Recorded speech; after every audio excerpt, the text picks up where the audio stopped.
हाँ सर। तो अभी हम लोग पढ़ने जा रहे हैं दो चर वाले रैखिक समीकरण। दो चर वाले रैखिक समीकरण युग्म। बात को ध्यान से समझिए। मतलब ऐसा समीकरण जिसमें दो चर हो, एक्स वाई हो या पी क्यू हो या आर एस कुछ भी हो, लेकिन रैखिक समीकरण का मतलब जो चर हो ना वो दो हो लेकिन उसका घात कितना हो, एक हो, तभी जाके रैखिक समीकरण होता है। रैखिक समीकरण का मतलब होता है घात एक हो। और यहाँ पे कह रहा है युग्म। युग्म का मतलब जोड़ा में रहना चाहिए समीकरण। ठीक है, तो इसका जो फॉर्मेट होगा ना इस तरह से होगा, a1x plus b1y plus c1 बराबर 0। इसको बोलेंगे समीकरण क्या होगा, a2x plus b2y plus c2 बराबर हो जाएगा 0 हो जाएगा समीकरण 2। विकास जी ठीक है, तो इस फॉर्मेट में रहेगा। अब क्या करना है, लेटर। चलिए अब यहाँ पे देखते हैं हम। ई तो हो जाएगा, कहने का मतलब इस फॉर्म में रहेगा। यहाँ पे a1 b1 c1 क्या है, तो ये अचर पद है। a1 b1 c1 अचर पद है, a2 b2 c2 अचर पद है। समीकरण एक का अचर पद है a1 b1 c1। यहाँ पे a1 क्या है तो x का गुणांक है, b1 क्या है y का गुणांक है, c1 जो अचर पद है। ठीक है, यहाँ पे a2 जो है x का गुणांक है समीकरण 2 के, और b2 है समीकरण 2 के y का गुणांक है, और c2 क्या है समीकरण 2 का अचर पद है। इतना आपको पता है। अब एग्जाम्पल देते हैं। यस सर, लाउडली करें, लाउडली करें। चलिए थैंक यू। आपका नाम सर? अच्छा, हेलो सर, आपके बारे में सर बताए हैं। चलिए थैंक यू सर। अभी देखिए, अब एक एग्जाम्पल देते हैं। एग्जाम्पल समझिए। मान के चलिए 2x प्लस 4y बराबर हम 8 लिख दिए। ठीक है, फिर लिख दिए 3x प्लस 8y बराबर 16। ठीक है, तो इस समीकरण एक मान लेंगे, इसको समीकरण 2 मानेंगे। तो आपको सबसे पहले पहचान में आना चाहिए। हम पूछे कि बताओ a1 बराबर क्या है। हम आपसे पूछे a1 बराबर, तो आपको पता होना चाहिए इसमें समीकरण एक में जो x का जो गुणांक है वो a1 है, समीकरण 2। ठीक है, अगर a2 पूछे तो समीकरण 2 में जो x का गुणांक है वो a2 है। यहाँ पे देखिए x का जो बगल में है वो a1 है, a2 है, तो a1 a2 निकाल लिए। हम पूछे कि उसी तरह से b1 बताइए, तो समीकरण एक में जो y का गुणांक है वो b1 है, समीकरण 2 में जो y का गुणांक है वो क्या है, b2 है। अगर यहाँ पे माइनस रहता तो माइनस लिखते हैं, प्लस है तो प्लस लिखे हैं। उसी तरह c1 क्या है तो c1 है 8, c2 क्या है तो c2 है 16। कोई दिक्कत नहीं है। a1 a2 b1 b2 c1 c2 पहचान लिए। तो आपको इसी तरह से अगर पूछता है a1 बटा a2 बराबर क्या हो जाएगा, तो आप बोलिएगा a1 बटा a2 बराबर हो जाएगा 2/3। पूछेगा b1 बटा b2 क्या हो जाएगा, तो b1 बटा b क्या बोलिएगा 4/8। उसी तरह से पूछेगा c1 बटा c2 क्या हो जाएगा, तो आप बोलिएगा 8/16। कोई दिक्कत नहीं। लेकिन देखिए यहाँ पे a1 बटा e2 b1 बटा b2 c1 बटा c2 क्या आपस में बराबर है? नहीं। यहाँ पे 2/3 है, यहाँ पे 4/8 है, यहाँ पे 8/16 है, बराबर नहीं है। कुछ समीकरण ऐसा होगा जिसमें ये बराबर भी हो सकता है। जैसे ध्यान से देखिए,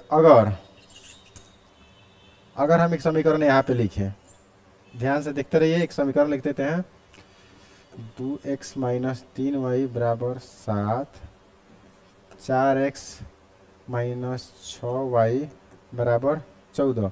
तो यहाँ पे देखिए, यहाँ पे a1 बटा a2 बराबर, तो बोलिएगा 2/4, कट जाएगा तो हो जाएगा 1/2। ठीक है, हम बोले b1 बटा b2 बराबर, तो बोलिएगा -3/-6, कट जाएगा तो हो जाएगा 1/2। और उसी तरह से हम बोले c1 बटा c2, तो c1 कितना है भाई 7/14, कट जाएगा तो हो जाएगा 1/2। यानी a1 बटा a2 b1 बटा b2 c1 बटा c2 तीनों का मान कितना है 1/2, यानी तीनों का मान बराबर है। तो बराबर हो भी सकता है, नहीं भी हो सकता है। तीन तरह का कंडीशन रहता है। क्या रहता है उसको हम लिखते हैं। इसको मिटा दे रहे हैं, इसको फिर से लिखते हैं। अगर दो समीकरण दिया है उसमें से हम a1 a2 बटा b1 b2 अगर बराबर हो जा रहा है c1 बटा c2 के, वो भी तो जो जो दो समीकरण दिया है ना, इसको दो तरह से हल करेंगे। एक तो ग्राफीय विधि से हल करेंगे, ग्राफ खींचेंगे तो ग्राफ भी खींचा जाता है। तो जो ग्राफ खींचेंगे तो या फिर संपाती होगा या प्रतिच्छेदी होगा या समांतर होगा। जब b1 b2 a1 a2 b1 b2 c1 c2 बराबर होगा तो जो रेखा खींचेंगे वो संपाती होगा। संपाती मतलब समीकरण ए का जो होगा और समीकरण 2 का वो एक ही पथ पे जाएगा, ठीक है। और जब इसको हल करेंगे विलोपन से, प्रतिस्थापन से या ब्रजगुणन से, तो जो x और y का मान निकलेगा तो कैसा निकलेगा, तो अनेक निकलेगा। अपरिमित रूप से अनेक हल होगा, अनेक हल, अनेक हल। कब, जब a1 a2 b1 b2 c1 c2 बराबर हो तो। लेकिन जब a1 बटा a2 बराबर b1 बटा b2 के हो लेकिन c1 बटा c2 नहीं हो, तो जो उसको हल ग्राफीय विधि से हल करके जब हम ग्राफ खींचेंगे तो जो रेखाएं होंगी वो कैसी होगी, रेखाएं समांतर होगी, रेखाएं समांतर होगी। रेखाएं कैसी होगी, समांतर होगी। और ये वाली रेखाएं कैसी होगी, संपाती होगी, ठीक है। हल करेंगे संपाती वाले, संपाती जिस समीकरण को हल करने पे ग्राफीय विधि से संपाती आता है, अगर उसको हम विलोपन से हल करेंगे तो कैसा मान निकलेगा, तो अपरिमित रूप से अनेक हल, अनेक हल। और जिसका समांतर हो जा रहा है तो उसका कोई हल नहीं होगा, कोई हल नहीं। उसी तरह से कब समांतर होगा, जब a1 बटा a2 बराबर b1 बटा b2 हो लेकिन c1 बटा c2 नहीं हो तो। उसी तरह से एक कंडीशन और बनता है, a1 बटा a2 बराबर नहीं हो b1 बटा b2 के, बराबर नहीं हो c1 बटा c2 के, यानी कोई भी नहीं हो आपस में बराबर। तो जो रेखाएं खींचेंगे वो कैसे हो जाएगा, प्रतिच्छेदी। कैसे हो जाएगी, प्रतिच्छेदी। लेकिन जब इसको विलोपन प्रतिस्थापन से हल करेंगे तो अद्वितीय हल होगा। यानी अद्वितीय हल का मतलब होता है कोई दूसरा नहीं हो, अद्वितीय हल। यानी x का एक मान होगा और y का एक मान होगा, ठीक है। और जो अनेक हल होता है, संपाती होता है, उस संगत हो जाता है।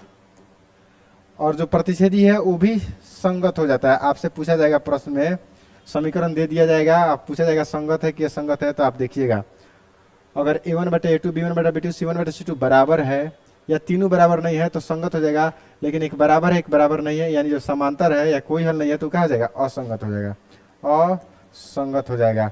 एग्जाम्पल दे के हम समझाएंगे। अभी फिलहाल इसको हल किया जाता है, जो समीकरण दिया रहता है उसको हल किया जाता है ग्राफीय विधि से। तो अगले वीडियो में हम ग्राफ खींचना सिखा देंगे। फिर उसको बीजगणितीय विधि से हल किया जाता है। तो एक होता है विलोपन विधि, उसको एक अलग वीडियो में सिखा देंगे। एक होता है प्रतिस्थापन विधि, उसको अलग वीडियो में सिखा देंगे। एक होता है ब्रजगुणन विधि, उसको अलग वीडियो में सिखा देंगे। इतना देख लीजिएगा, उसके बाद आप बुक बनाइएगा तो आपसे हर एक क्वेश्चन बन जाएगा। अगर कुछ डाउट होगा तो आप बताइएगा, हम फिर बताएंगे, ठीक है। तो अभी हम लोग देखने जा रहे हैं ग्राफीय विधि से हल कैसे करते हैं। तो ग्राफीय विधि से सिखाने जा रहे हैं आपको। एक सवाल लेते हैं।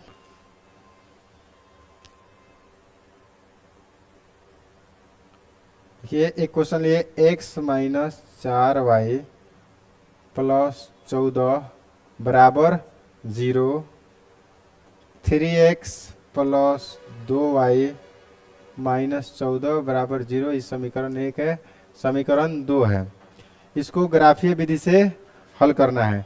तो ग्राफीय विधि से हल करने के लिए सबसे पहले हम बारी बारी से चलते हैं समीकरण से। तो समीकरण 1 से चलते हैं,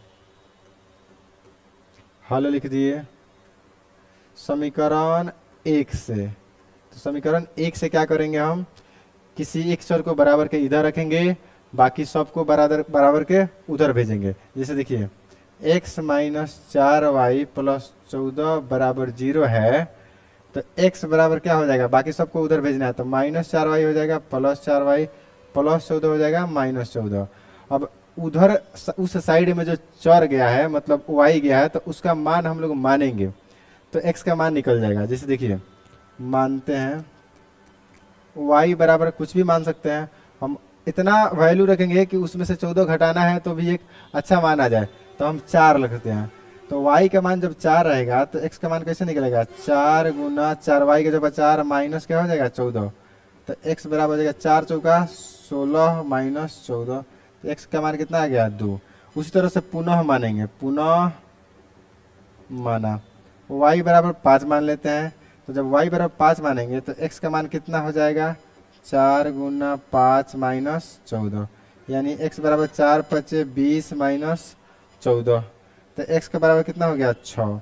यानी x का मान y का मान x का मान y का मान निकल गया। अब एक टेबल बनाते हैं। तो टेबल में हम क्या करेंगे, x और y का मान रख देंगे। x और y का बताइए, x का मान कितना निकला है 2। कब, जब y कितना था 4। अभी x का मान कितना निकला है 1, 6, y कितना था 5। इसी तरह से हम समीकरण 2 से भी निकालेंगे, समीकरण 2 से। ठीक है, तो आप चाहे तो इसको पूरा एक बार लिख लीजिए, प्लस माइनस 14 बराबर 0। क्या करना है हमको, तो किसी एक चर को बराबर के इधर रखना है, बाकी सबको बराबर के उधर भेज देना है। तो देखते हैं 3x बराबर, या माइनस 14 है तो प्लस 14 लिख देंगे। इसमें किसी को भी पहले लिख सकते हैं, बस ध्यान रहे कि चिन्ह अपोजिट हो जाएगा। यहाँ पे प्लस है तो उधर क्या हो जाएगा, माइनस हो जाएगा। तो माइनस 14 प्लस 14 हो गया, प्लस 2y माइनस 2y।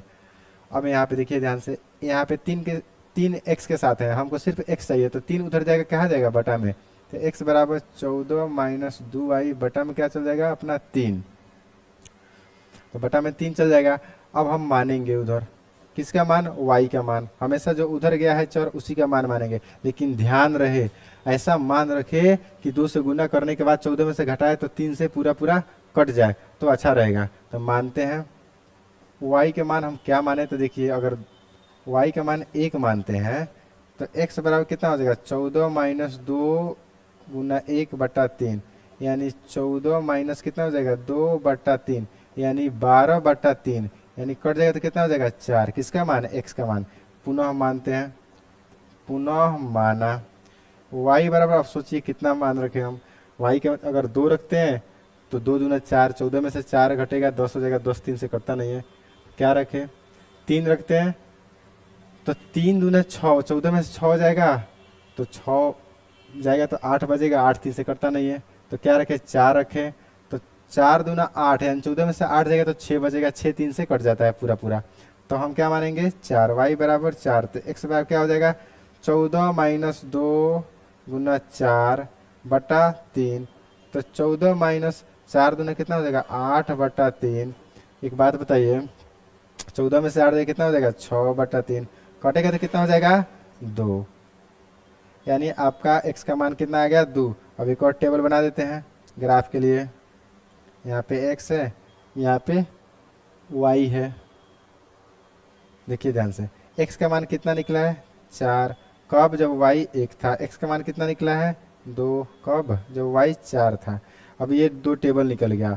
अब आपको ग्राफ खींचना है, तो ग्राफ खींचा जाता है, एक ग्राफ पेपर आता है उस पर। फिलहाल हम आपको इस पे सिखा रहे हैं। देखिए ध्यान से,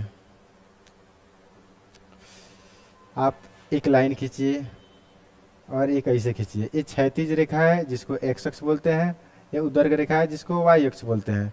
इधर माइनस होता है, नीचे माइनस होता है, ऊपर प्लस होता है और दाहिने साइड भी प्लस होता है। अब जो टेबल में मान है देखते हैं, उसमें अधिकतम अंक कितना है 6 है, तो कम से कम 6 यूनिट तक हम लोग जाएंगे। कैसे, 1 2 3 4 5 6 ऊपर जाएंगे, 1 2 3 4 5 6। इधर आएंगे -1 -2 -3 -4 -5 और -6। नीचे भी माइनस रहता है, -1 -2 -3 -4 -5, और हम थोड़ा सा और आगे नीचे लेके चलते हैं -6। ठीक है, अब देखिए बीच में जो मूल बिंदु को उसका 0 0 होता है। तो देखिए यहाँ पे अगर ग्राफ खींचना है तो x का मान 2 है, y का मान 4 है। तो हम देखते हैं x का मान 2 कहाँ पे है, यहाँ पे। y का मान 4 कहाँ पे है, यहाँ पे है। तो 2 से चलेंगे, 4 के सामने जाके रुक जाएंगे वहाँ पे। 2 से चले 4 पे रुक गए, ठीक है, एक बिंदु बना लिया। फिर x का मान 6 है, y का मान 5 है, यानी x के मान 6 से हमको जाना है और कहाँ पे, y के मान 5 है, यानी 5 के सामने तक।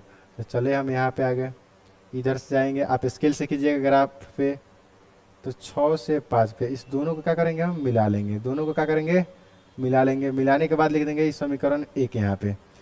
अब दूसरा आलेख खींचते हैं। x का मान 4 है, y का मान 1 है, यानी 4 से हम चलेंगे कहाँ पे, 1 के पास जाएंगे। 4 से जाएंगे 1 के सामने आएंगे, यहाँ पे आ गया। और दूसरा क्या है कि 2 से चलेंगे 4 के पास, तो 2 से चले और 4 के पास कहाँ पे भैया, यहाँ पे। 2 से चले और 4 से यहाँ पे। तो ये दोनों को हम मिला दिए। जब दोनों को मिला दिए तो ये समीकरण 2 हो गया। एक बात बताइए, जो दोनों रेखा खींचे हैं, आलेख खींचे हैं, एक दूसरे को काट रही है यानी प्रतिच्छेद कर रही है, तो ये कौन सी रेखा हो जाएगी? प्रतिच्छेदी रेखा। तो ग्राफ खींचना उम्मीद है सीख गए होंगे। इसको एक बार देख लीजिए।